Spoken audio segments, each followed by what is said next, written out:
오늘 본문은 우리가 지난 시간에 다루었던 그리스도인의 자유라는 주제를 좀 더 심도 있게 다루고 있습니다. 우선 13절을 보십시다. 형제들아, 너희가 자유를 위하여 부르심을 입었으나 그랬어요. 우선 바울은 신자들을 향해서 너희가 자유를 위하여 부르심을 받았다, 이렇게 선언하고 있습니다. 그리스도인은 자유를 위하여 부르심을 입은 사람이라고 할 수 있겠습니다. 한번 따라 하십시다. 그리스도인은 자유를 위하여 부르심을 입었다. 옆 사람에게도 얘기해 주세요. 당신은 자유를 위하여 부르심을 받았습니다. 진정한 자유를 누리는 삶을 살게 하기 위하여 그리스도께서는 우리에게 자유를 주셨다고 우리 지난 시간에도 함께 살펴보았습니다. 그런데 여러분, 우리에게 주어진 이 자유의 본질이 뭘까요? 바울은 계속해서 이 말씀 속에서 그 내용들을 설명해 가요. 다시 보실까요? 형제들아, 너희가 자유를 위하여 부르심을 입었으나 그러나 그 자유로 육체의 기회를 삼지 말고 그랬습니다. 우선 첫 번째로 그리스도인의 자유는 죄를 위한 자유가 아니라는 것입니다. 여기 육체는 단순히 우리의 몸을 말한다기보다는 우리 안에 있는 타락한 죄된 본성을 의미합니다. 그러나 그 자유로 육체의 기회를 삼지 말라, 이렇게 말씀하는 것은요, 더 이상 그 자유를 가지고, 그리스도 안에 허락된 그 자유를 가지고 뭐 하지 말라는 거예요? 죄 짓지 말라는 거예요. 육체의 욕심을 쫓아, 육신의 정욕을 쫓아서, 탐욕을 쫓아서 죄 짓고 살지 말아라. 그 자유를 가지고, 그런 것이죠. 우리가 그리스도 안에서 모든 죄 다 용서받고 의롭다함을 얻었으니 이제 부담 없이 죄를 지어도 된다고 생각해서는 절대 안 된다는 것입니다. 그리스도인의 자유는 죄로의 자유가 아니라 죄로부터의 자유예요. 더 나아가서 그러면 두 번째로 무엇을 위한 자유일까요?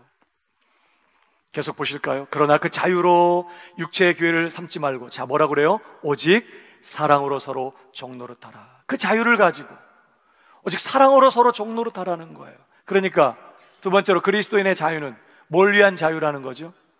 사랑을 위한 자유라는 것입니다.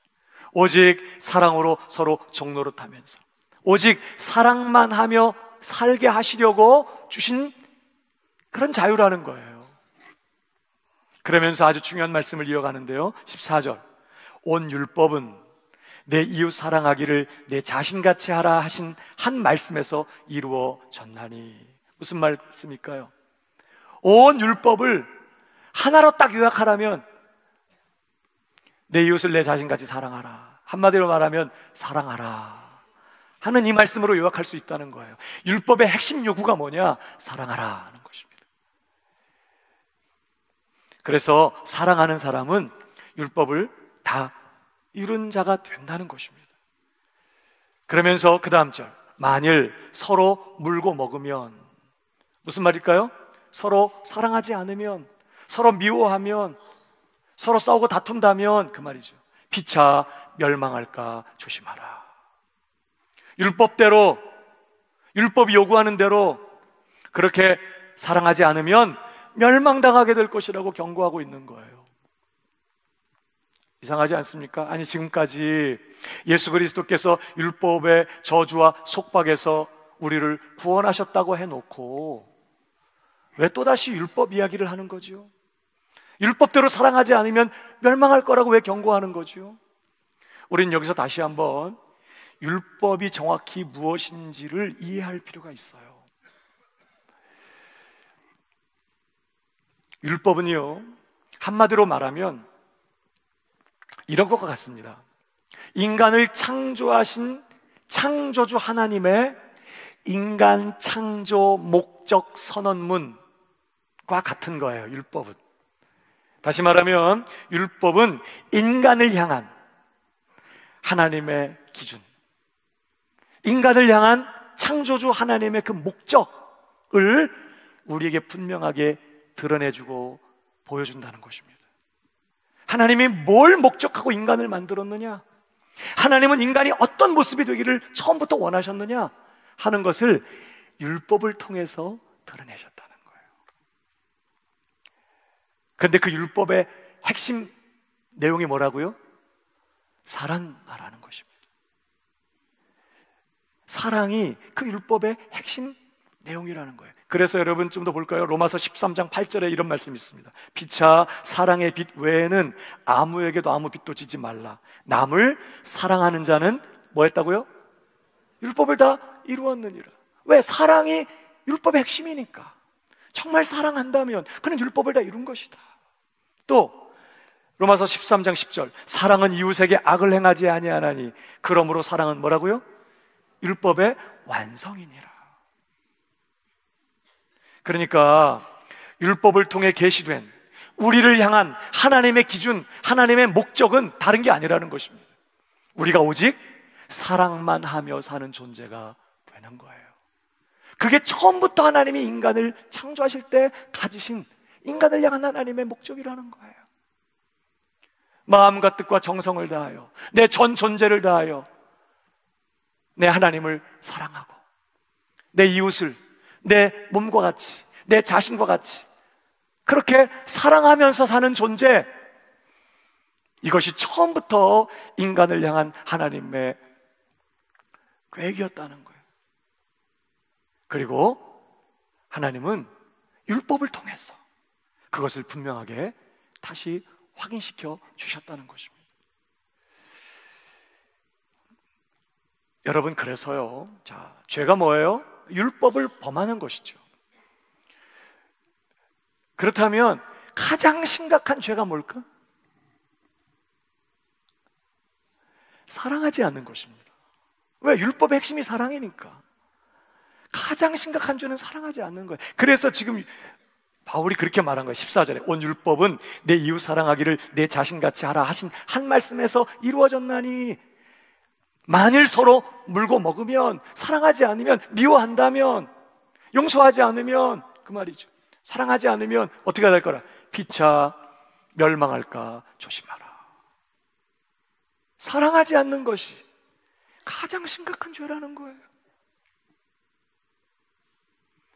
여러분, 요한계시록에 보면 2장 3장에 아시아, 소아시아 7교회에 보낸 주 예수님의 편지가 기록되어 있어요. 제일 먼저 나오는 교회가 에베소 교회입니다. 에베소 교회 참 잘한 교회예요. 주님을 위해 헌신하고 바른 교리를, 진리를 사수하기 위해서 전쟁을 했던 참 열심히 있는 좋은 교회입니다. 그런데 그 교회를 향한 주님의 책망이 뭐였죠? 너가 잘했는데 너희가 첫사랑을 버렸다. 그러면서 뭐라고 말씀하세요? 다시 회개하고 너희 처음 행위를 갖지 않는다면 촛대로 옮기겠다, 교회 없애버리겠다고 그렇게 말씀하셨어요. 사랑이 교회를 향한 굉장히 중요한 하나님의 요구라는 거예요. 서로 사랑하지 않는다면 더 이상 스스로 교회의 길을 포기하는 행동이라는 거예요. 그러니까 지금 오늘 말씀의 요점이 뭐예요? 사랑이 우리 인간을 향한 하나님의 기준이고 최고의 목적이라고 말씀하는 것입니다. 내 전 존재를 다해서 우리 하나님을 사랑하고 내 이웃을 내 몸처럼 사랑하게 되는 것, 이게 우리를 향하신 처음부터 하나님이 갖고 계신 계획이요, 목적이었다는 거예요. 왜 그럴까요? 왜 사랑이 우리를 향한 하나님의 기준이자 목적일까요? 하나님이 처음부터 우리 인간을 창조하실 때 뭘 따라서 창조하셨죠? 하나님의 형상을 따라서, 하나님의 형상으로 우리를 창조하셨어요. 보이지 아니하시는 하나님의 영광을 그분의 형상인 우리를 통하여 드러내고 나타내시기 위하여 하나님은 우리를 그분의 형상으로 창조하신 거예요. 사실은 하나님은 영이십니다. 어떤 형상이 없으세요. 그런데 골로새서에 보면 예수님을 소개하면서 그는 보이지 아니하시는 하나님의 형상이요 그랬어요. 예수님이 하나님의 형상이니까 우리가 하나님은 보이지 않지만 누구를 보면 하나님이 어떤 분인지 알 수 있을까? 예수님을 보면 하나님이 어떤 분인지 알아요. 왜? 예수님이 하나님의 형상이니까. 빌립이 예수님께 아버지를 보여주세요. 예수님 뭐라고 그러시죠? 네가 나를 보았거늘 어찌하여 아버지를 보이라 하느냐? 나를 본 자는 아버지를 보았느니라. 왜? 예수님이 하나님의 형상이야. 예수님을 보면 아, 우리 하나님 아버지도 이런 분이시구나 이렇게 알 수 있었다는 말이에요. 그러고 보면요, 하나님이 우리 인간을 하나님의 형상으로 지으셨다면 처음부터 우리는 누구의 본을 따라서 지은 걸까? 예수님의 본을 따라서 인간을 지으신 거예요. 우리가 원래 하나님의 형상으로 만드시고 너는 내 형상이 되어라. 그래서 우리를 통해서 하나님의 어떠하심을, 그분의 영광을, 그분의 어떤 모습을 우리를 통해서 드러내고 나타내시기 위해서. 그래서 모든 피조물들이 우리 인간을 보면서 하나님의 형상인 우리를 보면서 아, 하나님은 저런 분이시구나, 하나님은 저렇게 영광스러운 분이시구나 알게 하기 위하여 하나님은 그분의 영광을 위하여 우리를 그분의 형상대로 창조하신 거예요. 근데 여러분, 그 하나님의 형상의 핵심이 뭘까?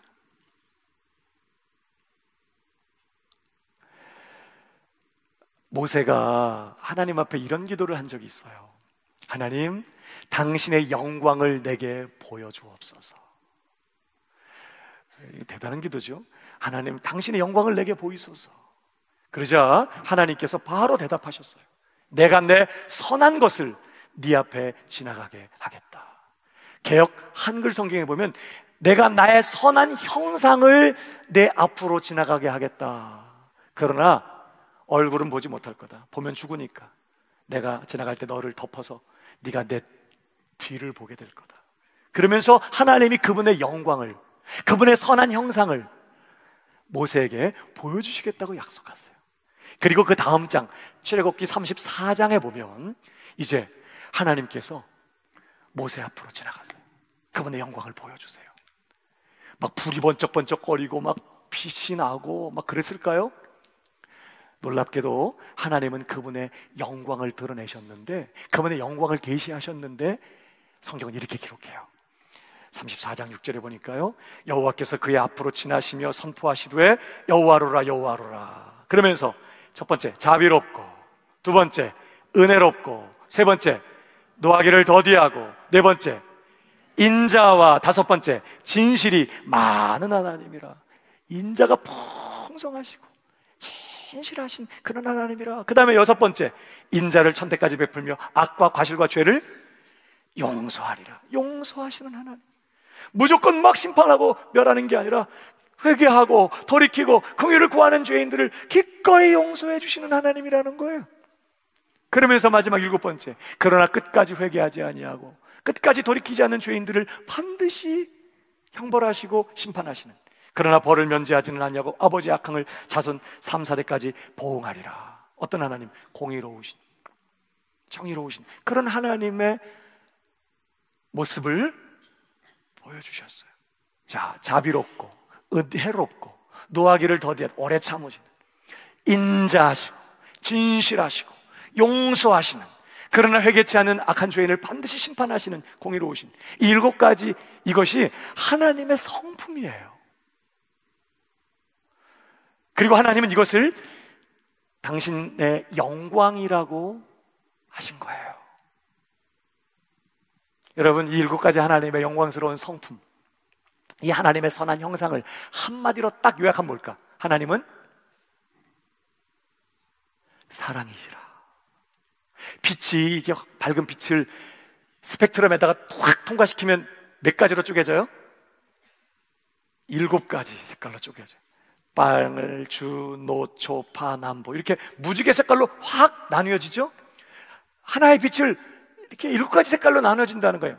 마찬가지로 하나님은 사랑이시라. 한마디로 말하면 하나님의 성품은 사랑이신데 그 하나님의 성품을 마치 스펙트럼으로 빛을 통과시킨 것처럼 나누어 보니까 하나님의 사랑은 자비롭고 은혜롭고 노하기를 더디하시며 인자하시며 진실하시며 용서하시는 그런 하나님. 그렇다고 해서 막 죄를 다 용납해 주시는 거예요. 회개하지 않으면, 회개하면 용서하지, 회개하지 않으면 반드시 심판하시는 정의롭고 공의로우신 그런 하나님의 이 성품, 이게 하나님의 사랑의 성품이에요.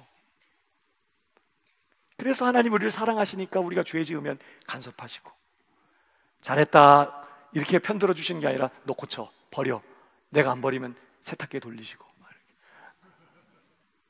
그렇게 해서라도 죄를 떨쳐내시고, 그런 하나님의 사랑, 이게 하나님의 선한 형상이고 이게 하나님의 영광이고, 바로 하나님의 이러한 사랑의 형상을 따라서 우리 인간이 지어졌다는 거예요. 처음부터. 그러니까 우리 인간은 처음부터 누구처럼 사랑할 수 있는 존재예요? 하나님처럼 사랑할 수 있는, 하나님처럼 아가페 할 수 있는 그런 존재로 처음부터 지어지는 거예요, 인간이. 그래서 인간만 하나님처럼 사랑해요. 짐승들은 본능에 따라서 자식에게 먹이를 물어다 줄 수 있을지 몰라도 하나님이 우리를 사랑하는 것처럼 그렇게 상대방을 위해서 희생하고 끝까지 신뢰하고 아끼고 사랑하고 이런 거 안 해요. 오직 인간만 하나님의 이 형상, 이 사랑, 아가페 형상으로, 하나님은 사랑이시라 한 그 아가페 형상으로 지어진 인간만 아가페를 할 수 있는 존재예요. 그래서 창세기 2장을 보면 아담이 하와가 처음 만들어진 날, 하와를 처음 보자 뭐라고 그랬죠? 여자다 그랬어요?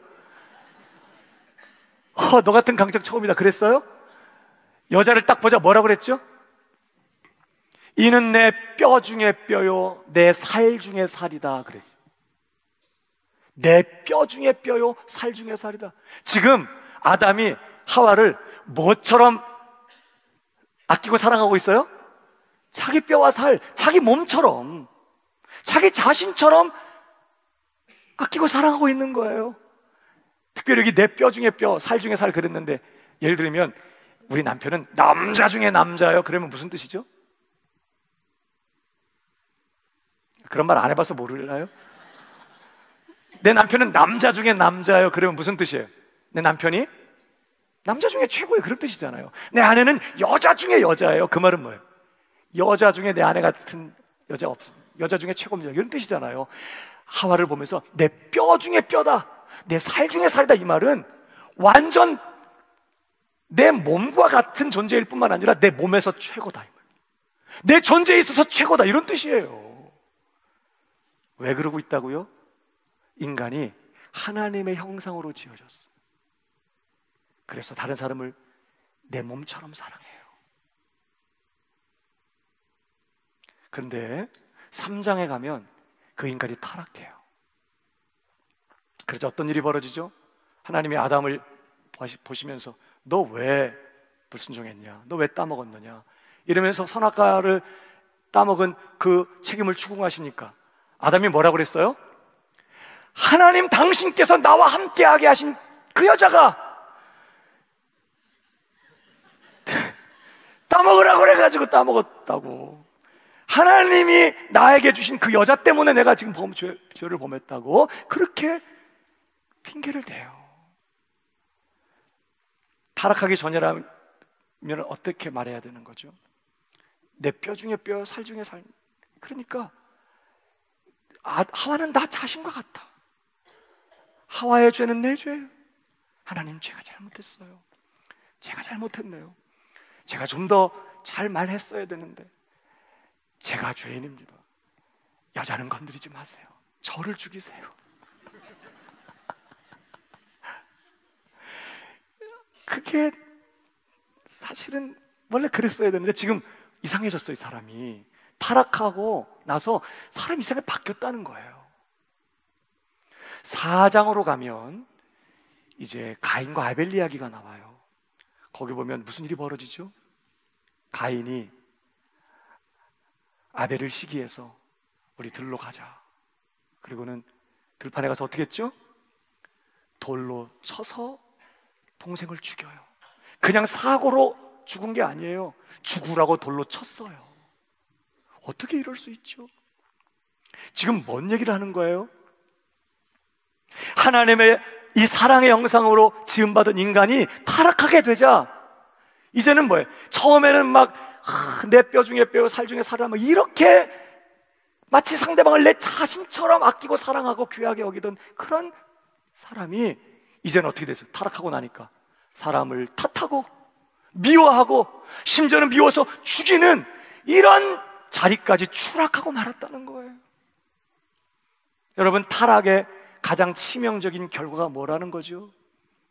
바로 이 하나님의 사랑의 형상이 파괴되었다는 것입니다. 하나님의 이 형상을 잃어버렸어요. 그래서 타락한 인간은 더 이상 하나님의 영광을 드러낼 능력을 잃어버리게 되는 거예요. 이제 타락한 인간을 들여다보면, 자, 만약에 누군가가 하나님이 인간을 그분의 형상으로 지으셨대. 그러니까 인간을 잘 연구하면 하나님이 어떤 분인지 알겠네. 그리고 인간을 연구해 봤더니 그렇게 이기적이고 그렇게 정욕적이고 그렇게 탐욕을 쫓아가고 그렇게 미워하고 자기 욕심을 위해서 심지어 다른 사람을 죽이기까지 하는, 하나님은 그런 분인가 봐.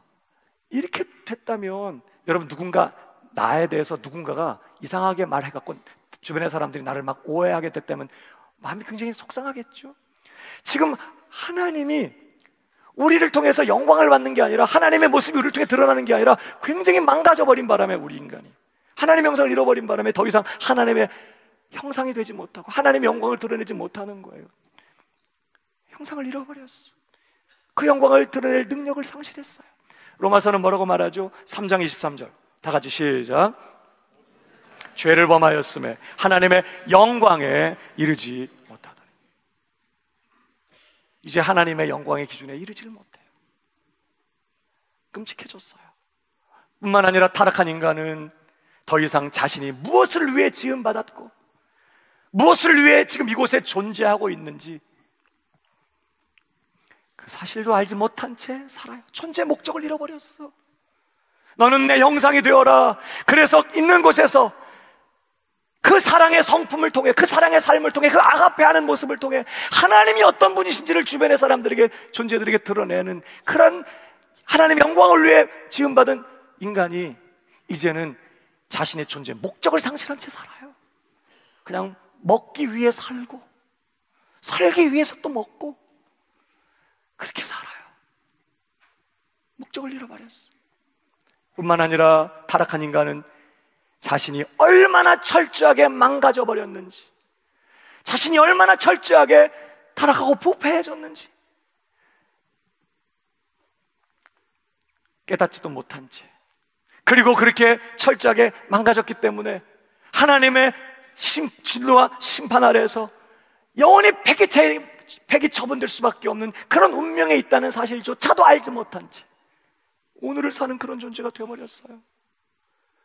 하나님의 진노가 모든 불경건한 사람들과 불의한 사람들의 그 경건치 않은 것과 불의한 것에 나타나고 있다고 했잖아요. 그런데 인간은 몰라요. 내가 얼마나 망가졌는지, 그래서 하나님이 어떻게 내게 대해서 진노하고 계시는지.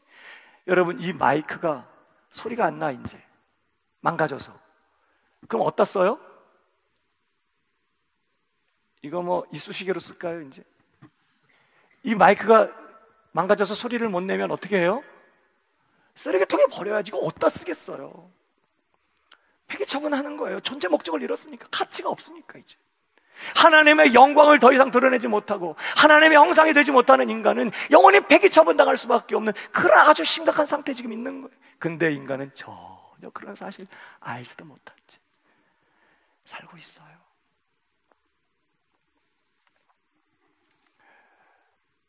구원은 뭐죠? 하나님께서 다시 우리를 그 자리에서 회복시켜내는 거예요. 그러니까 구원의 핵심이 뭐냐? 타락한 우리를 다시 구원하셔서 우리 안에 타락하고 이 파괴된 이 하나님의 사랑의 형상을 다시 회복시켜내는 것. 그래서 전 존재를 다해 우리 하나님을 사랑하며 이웃을 내 몸처럼, 내 자신처럼 사랑하는 그런 존재로 다시 회복시켜내는 것. 이게 구원의 핵심인 거예요. 그저 죄 지은 우리를 용서해 주시고 천국 데려가는 정도가 아니라 망가져버린 우리를 다시 고치셔서 우리 안에 파괴된 하나님의 형상을 다시 회복시켜 우리를 통해 다시 하나님의 영광이 드러나는 그런 존재로 다시 되돌리시는 것, 그것이 여러분 구원의 목적이라는 거예요. 그 일을 위해서 하나님은 구원자를 보내시기 전에 먼저 뭐 하시죠? 율법을 주시는 것입니다. 왜? 자기가 타락한 죄인인지도 모르고 얼마나 망가져 있는 그런 사람인지도 알지 못한 채 구원자가 와서 구원하겠다고 하면 콧방귀 뀌지 않겠어요? 내가 왜 구원이 필요해? 내가 뭐가 망가졌다가 내가 뭐가 잘못된 거라고 그러지 않겠어요? 그래서 하나님은 구원자를 보내시기 전에 먼저 율법을 주신 거예요. 그러니까 율법은 처음부터 그 율법을 지켜서 구원받아라고 준 게 아니라 오히려 하나님은 그 율법을 통해서 먼저는 하나님의 우리 인간을 향하신 처음부터 우리를 향해 갖고 계셨던 그 하나님의 목적과 그분의 그 뜻과 계획이 무엇인지를 드러내는 것입니다. 보여주는 거예요. 그게 뭐라고요? 사랑이라는 것입니다. 아가페. 하나님처럼 사랑하는 그런 존재가 되는 게 처음부터 하나님이 가진 계획이라는 것을 이 율법을 통해 보여주시면서, 더 나아가 두 번째로 이 율법을 통해서 우리가 어떻게 하나님의 그 목적과 기준에서 멀리 벗어나게 됐는지, 어떻게 철저하게 망가지고 철저하게 부서지고 파괴되어서, 그래서 결국에는 하나님의 진노와 심판 아래서 영원히 폐기 처분될 수밖에 없는 그런 비참하고 심각한 상태에 지금 처해 있는지를 깨닫게 하기 위하여 율법을 주신 거예요. 그러니까 율법에 이래 해야 되는데 못하면 저주가 있을까, 저주 뭐 이렇게 하는 것은 우리가 지금 그 상태에 이르지 못하는 이 망가진 우리가 어떻게 저주받아 마땅한, 영원히 멸망받아 마땅한 자리에 있는지를 보여주는 것이죠. 그러면서 세 번째 율법을 주신 궁극적인 목적이 뭘까요? 우리 스스로가 그렇구나, 내가 망가졌구나, 결심해도 안 되네, 애를 쓰고 힘을 써도 이게 안 되네, 내가 이렇게 고장났구나, 이 심각한 상태에 있구나 지금 내가 깨닫고 구원자가 필요한 존재인 줄 알고 유일한 구원자 되시는 예수 그리스도에게 나와서 겸손히 손을 벌리고 나는 당신이 필요합니다, 구원자가 필요합니다, 구원자이신 예수님께 나와서 그 예수님을 믿고 의지하여 구원받게 하기 위하여 하나님이 율법을 먼저 주신 거예요. 그러니까 우리는 마음과 뜻과 정성 다해 하나님 사랑하고 내 이웃 내 몸처럼 사랑하라는 이 계명 지켜서 구원받은 사람들이 아닙니다. 그럴 능력과 실력 자체가 처음부터 없었어요. 오히려 우리를 대신해서 모든 율법의 요구를 다 이루시고 우리의 모든 죄값을 십자가에서 다 치러주시고 완전한 의를 이루어주신 예수 그리스도를 주님으로 믿는 믿음을 통해서 우리는 죄 용서함을 받고 의롭다함을 얻고 구원을 받게 되는 것이죠. 그러나 여러분, 구원 얻은 이후에 우리는 비로소 이 율법을 통해서 하나님이 뭘 목적하고 우리를 다시 구원해 내셨는지를 확인하게 된 거예요. 하나님이 처음부터 갖고 계셨던 그 목적, 구원받은 우리를 하나님은 어떤 자리까지 다시 회복시키려고 하셨는가 하는 것을 이 율법을 통해서 다시 확인하게 된 거예요. 하나님이 우리를 구원하신 목적은 우리 어떤 존재가 되는 거죠? 내 마음과 뜻과 정성을 다해서 내 하나님을 사랑하고 내 이웃 내 몸처럼 사랑하는 그런 아가페하는 그런 존재로 다시 회복시켜 내시는 것이 하나님의 가장 중요한 목적이라는 사실을 우리는 이 율법을 통해서 우리는 다시 확인하게 되는 것입니다. 그래서 오늘 바울이 율법 얘기를 다시 꺼내는 거예요.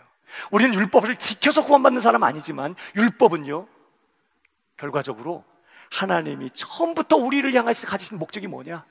왜 구원자를 보내셔서 우리를 구원하시는 거냐? 하나님 우리를 구원해서 다시 어떤 모습으로 회복시키시고 어떤 자리로 우리를 데려가시려고 하시는 거냐 하는 것을 우리에게 보여주신 거기 때문에, 율법이 말하는 것처럼 사랑하지 않으면 멸망당할 것이다.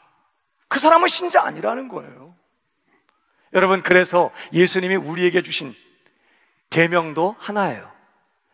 10계명을 요약하니까 2개인데 예수님은 그 2개를 아예 하나로 요약해 주셨어. 내가 3계명을 너희에게 주노니 서로 사랑하라. 근데 어떻게 사랑해요? 내 맘대로 그냥 사랑해요? 내가 너희를 사랑한 것처럼.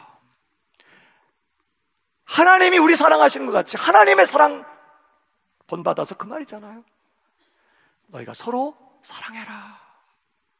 이것이 주님이 주신 3계명이에요. 그러니까 이 3계명은 갑자기 생뚱맞게 어디서 탁 나온 게 아니라 옛 계명을 다시 예수님이 하나로 요약하셔서 다시 우리에게 주신 거예요. 이거 하게 하시려고 우리가 구원받았다는 거예요. 누구처럼 사랑하게 하시려고? 예수님처럼 사랑하게 하시려고, 하나님처럼 아가페하게 하시려고. 아멘이십니까? 옆 사람에게 얘기해 주세요.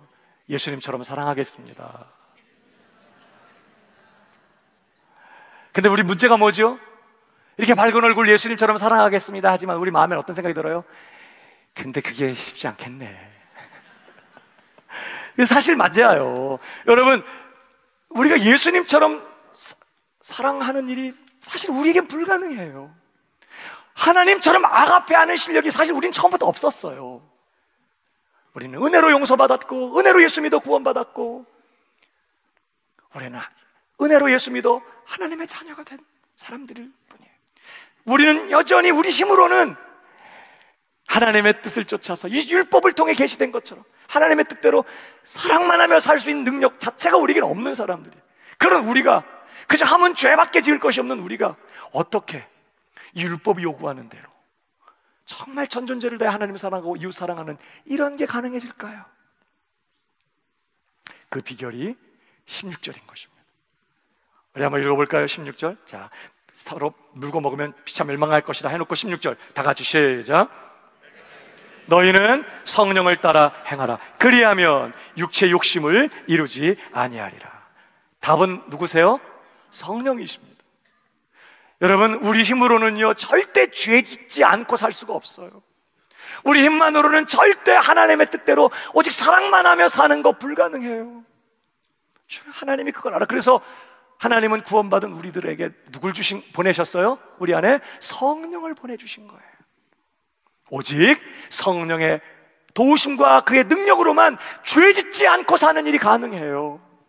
오직 성령의 능력과 도우심으로만 하나님의 뜻대로 살면서 오직 사랑만 하며 사는 일이 가능한 거예요.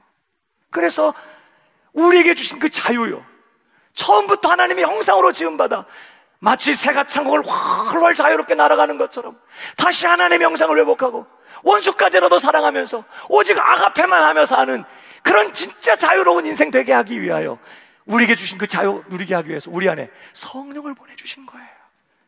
그러면서 뭐라고 말씀합니까? 너희는 성령을 따라 행하라. 비결은 하나밖에 없는 거예요. 내 안에 오신 성령님과 갈등하고 성령님과 다투고 성령님과 줄다리기 하고 안 됩니다. 길은 하나밖에 없어. 우리에게 주신 이 자유를 진짜 누릴 수 있는 방법은요, 우리가 철저하게 성령님을 따라 행하는 거예요. 성령님을 의지하고 성령님께 맡기고 성령님의 손을 붙잡고 그분의 인도와 도우심을 힘입어서 오늘을 사는 그런 자가 되어야 한다는 것이죠. 그것이 진정한 자유를 누리는, 다시 말하면 오직 하나님의 형상대로 오직 사랑만 하며 살아가게 되는 유일한 길이라는 걸 우리에게 보여줘요. 한번 따라 하십시다. 너희는 성령을 따라 행하라. 사실은 이제 절반 했거든요. 근데 지금 시간이 다 됐어요. 마무리를 좀 지어야 될 것 같아요, 오늘은.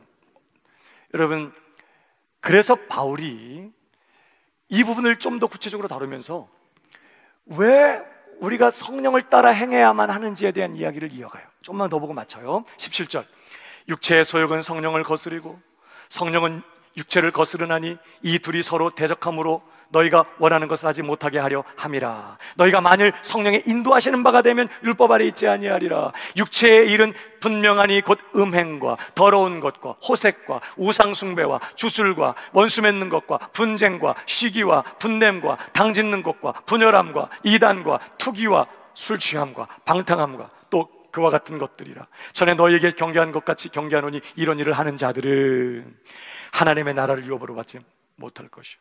이 말은 뭘 말이죠? 우리가 계속해서 육체의 소욕을 쫓아간다면, 우리가 죄된 본성, 우리 안에 있는 욕심, 탐심, 정욕, 자꾸 이런 것들 쫓아간다면, 타락한 육신의 죄된 본성을 쫓아간다면 어떤 일이 벌어질 거라는 거예요. 우리는 계속 죄만 짓고 살게 될 거라는 거예요. 그러나 우리가 그런 육체의 소욕을 쫓지 않고, 우리 안에 지금 누가 와 계시죠? 성령님이 와 계세요. 우리 안에 역사하시고 우리를 감동하고 계시는 그 성령님을 쫓아간다면, 그 성령님을 따라간다면 어떤 일이 일어나게 될 거다. 너희는 반드시 성령의 열매를 맺게 될 거다. 육체의 일을 하는 게 아니라, 죄를 짓게 되는 게 아니라 오히려 성령의 열매를 맺게 될 거다. 근데 그 성령의 열매가 뭐죠? 그 다음 22절 다 같이 시작. 오직 성령의 열매는 사랑과 희락과 화평과 오래 참음과 자비와 양선과 충성과 온유와 절제니 그랬어요. 여기 성령의 열매가요, 단수, 열매는 단수. 그리고 9가지를 얘기했어요. 그래서 열매들이 9개가 있는 게 아니라 열매는 하나야, 하나.